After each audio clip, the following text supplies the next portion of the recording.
અમને ખબર પડે, બીજા ન પડે. એટલે સુંદર આપણી વચ્ચે જેમને એવું સચોટ જ્ઞાન પીરસ્યું એવા કાતરા નિવાસી ચંજીરામ મહારાજ. જો મને બાપુ કહેતા હતા કે બાપુ કે હું ભજનમાં કોઈ દિવસ જલ્દી રાતનો નહીં બેઠો, પણ કે બાપુ આજ મજા કરવી છે. અમારા ખૂબ સાહેબ આત્મસ્નેહી જેમના હૃદયમાં અમારું સ્થાન છે, સંતો પ્રત્યે એમનો બહુ ભાવ છે એવા અમારે કિંબુઆ નિવાસી પ્રભુચરણગીરી બાપુ, અમારે વબજીરામ મહારાજ, રામદેવપીર નક્ષત્ર આશ્રમમાંથી મંગળદાસ મહારાજ, નામી અનામી પધારેલા હરિગુરુ સંતો, સંત ભક્તો, સંત માતાઓના ચરણોમાં દાસના કોટી કોટી વંદન છે. ખૂબ સુંદર સત્સંગની ધારા ચાલી છે, અને ધારા જો આપણને પકડાય ને, ઓમાં મહારાજ પકડવાનું જ છે, પણ શું પકડવાનું છે એ આપણને ખબર પડવી જોઈએ. પકડાય એવું પકડી લેવું, અને જેને જેને ગુરુ મહારાજનું વચન પકડી દીધો ને એના જીવનમાં બેડો પાર થઈ ગયો થાય. એ તરીને બહાર આવી ગયો અને પછી એ તારવો ના પડે, એ જાતે તરી જાય. સદગુરુનો આશરો હોય ને એટલે તરીને બહાર આવે ને. સુંદર વાત આવી કે આ કાયા પડશે ને હંસલો કયો જઈને સમાહે.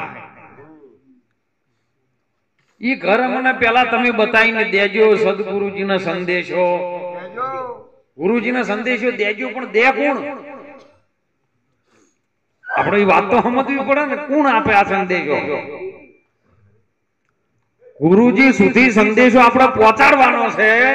એ સંદેશો આપે કોણ? એને મેલાપ કોણ કરી આલે?